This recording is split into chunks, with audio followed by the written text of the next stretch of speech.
Dahil sa peking recruitment o alok na malaking sahod sa Russia, isang kababayan natin ngayon ang naging prisoner of war sa Ukraine dahil ang ibinigay pala sa kanyang trabaho ay isang sundalo upang labanan ng Ukraine. Alamin na buong detalye mamaya. At China, nag-deploy ng mga barkong pandigma, fighter jets at heavy bombers sa paligid ng Scarborough Shoal upang matatag umanong labanan ang mga provokasyon at paglabag ng mga dayuhan sa kanilang teritoryo. Kaya't para malaman ang buong detalye ay tumutok at makinig na mabuti.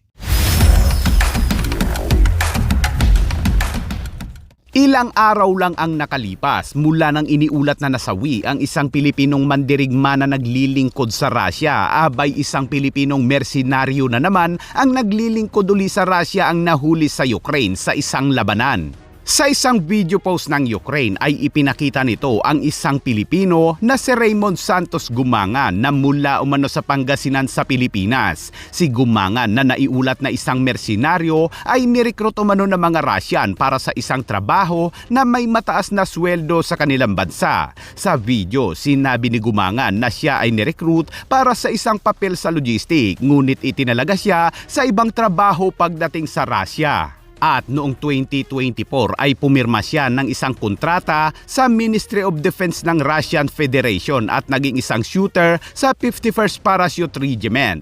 At noong Setyembre noong taong iyon, umano'y sangkot si Gumangan sa mga pag-atake sa rehiyon ng Sumy sa Ukraine kung saan kalaunan siya ay nahuli. Nakatanggap naman ang pamilya ni Gumangan ng mensahe mula sa International Committee of the Red Cross tungkol sa kanyang pagkahuli. Sinabi ni Ronnie, kapatid ni Gumangan, na hindi agad nila nakilala ang kanyang kapatid dahil pumayat umano ito ng husto. Nag-isip mo, hindi ka makapagtrabaho po ng maayos. Kumusta kayo yung kuya namin? Kumakain pa ba ng maayos? Hindi na po namin alam kung anong nangyayari sa kanya. Ang nangyayari sa tatay ko, sabi po niya, please pray for me. My life is very hard here in Ukraine. Sinabi ng pamilya ni Gumangan na dating nagtatrabaho ito sa isang security agency sa Pilipinas at nag-apply online bilang logistic personnel. Sinabi naman ng anak ni Gumangan na isang dayuhan ang tumulong sa kanyang ama na makakuha ng trabaho sa Russia at noong una ay naipaalam ni Gumangan sa kanyang pamilya ang tungkol sa kanyang kalagayan sa Russia. Ang alam lang namin meron siyang someone na nakakausap sa, I think sa Telegram ata. Hindi po siya Filipino parang foreign po siya. Ngunit ayon sa Department of Migrant Workers ay wala si Gumangan sa kanilang database. Wala rin si Gumangan sa database ng Overseas Workers Welfare Administration o OWA. Nakipag-ugnayan na ngayon ang DMW sa Department of Foreign Affairs upang malaman kung paano nakaalis ng bansa si Gumangan at kung paano siya makakabalik sa Pilipinas. Panawagan naman ng Ukraine sa mga dayuhan na iwasan muna umanong pumunta sa Russia, lalo na't kung unang beses mo pa lamang maglakbay sa Russia dahil posible umanong malinlang ka ng Russia at ipasok sa isang labanan na walang kasiguraduhan kung ikaw ay makakauwi pa ng buhay o magiging corned beef na lamang dahil sa mga drone strike. At sa ibang balita naman mga kabayan, nagsagawa ang mga puwersang Chino ng isang combat readiness patrol sa paligid ng pinagtatalo ng Scarborough Shoal. Ayon sa isang pahayag ng Southern Theater Command ay nagpadala ang People's Liberation Air Force ng 2 H-6 at YG-12 heavy bombers na armado na mga anti-ship missiles at isang Type 055 destroyer kasama ang mga fighter jets at iba pang mga barkong pandigma.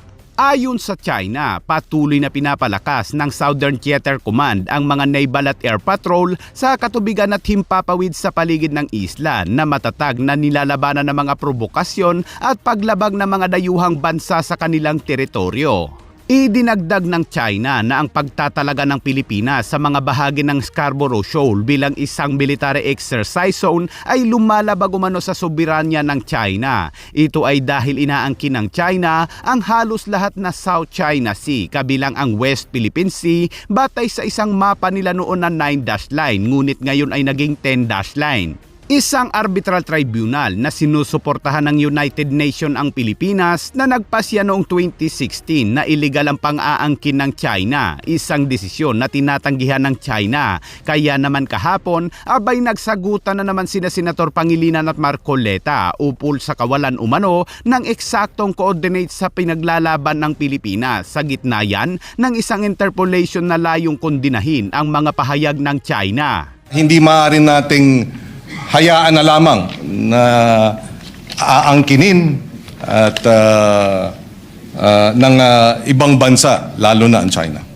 The arbitral ruling has awarded the Philippines and recognized our claim vis-a-vis China.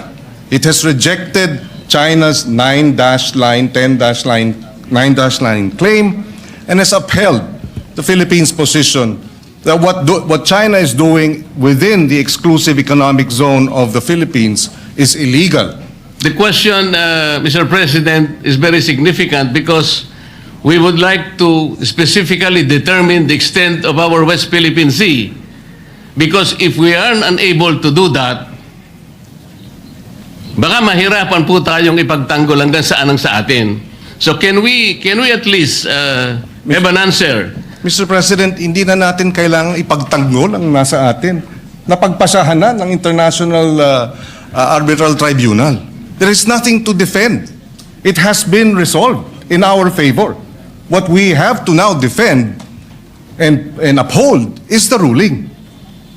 Mr. President, totoo po na ang arbitral award in-invalidate po yung 9-line. Tama po yun. Pero hanggang dun lang, hindi naman sinabi ng arbitral award kung hanggang saan ang hangganan ng ating West Philippine Sea. That's why I am asking the gentleman kung alam po niya kung saan tayo magsisimula para sa ganon, i-determine natin, i-ascertain natin ang extent ng ating West Philippine Sea. Yes, if I may reiterate, Mr. President, we see the point being raised by Senator Marcoleta. He mentioned Administrative Order Number 29, which defines the West Philippine Sea. It was issued in 2012. On the other hand, in addition, we have the Philippine Maritime Zones Act, or Republic Act Number 12064, enacted in 2024. These are government records that recognize the West Philippine Sea in official documents and under the UNCLOS, which grants the Philippines the EEZ extending to up to 200 nautical miles from its coastline. This is the law. There is an administrative order, and of course, there is UNCLOS. Kaya po nagiging importante na kailangan po natin munang pag-aralan hanggang saan eksakto pong coordinates ba ng ating West Philippine Sea. Dito po sa binabanggit nating mga batas sa ngayon, kung titingnan natin, hindi po natin sila magagamit, Mr. President. Kaya napakahirap po ngayon nating sagupain yung mga pananaw na parang may nag-aangkin ng atin pero hindi pa natin ma-define kung ano talaga yung atin. Kaya po dito ako nagsisimula, Mr. President. Mr. President, if I may be allowed, again, I don't see the point. Are we trying to say here that the arbitral ruling was erroneous, and therefore we should stop claiming what was awarded us? I don't see the logic, Mr. President. We were awarded by the arbitral tribunal. It is ours. Now, is the gentleman saying the tribunal was mistaken, and therefore what was awarded to us should not have been awarded to us because of these problematic, well, at least from the point of view of the good senator, problematic definition of what the West Philippine Sea is. I beg to disagree, Mr. President. Besides, the arbitral ruling did not touch on the issues being raised today by the good senator. And even if it did, assuming it did, hypothetically, we were still awarded, and we were our claim and our rights were recognized, and China's rights were rejected. Are we saying here now, Mr. President, that we have to go back to the arbitral ruling, to the tribunal, present a new definition of what constitutes West Philippine Sea, so that they can amend or they can set aside the award? Please, I would appreciate being clarified. Let me clarify, Mr. President. Are we getting the impression that the West Philippine Sea was awarded to us by the arbitral tribunal on a silver platter? Sinabi po niya kung nasaan yung ating mga coordinates? Well, Mr. President, Tayo po ay merong entitlement sa 200... again, Mr. President, assuming that these have to be defined, I think we can define that by Philippine law.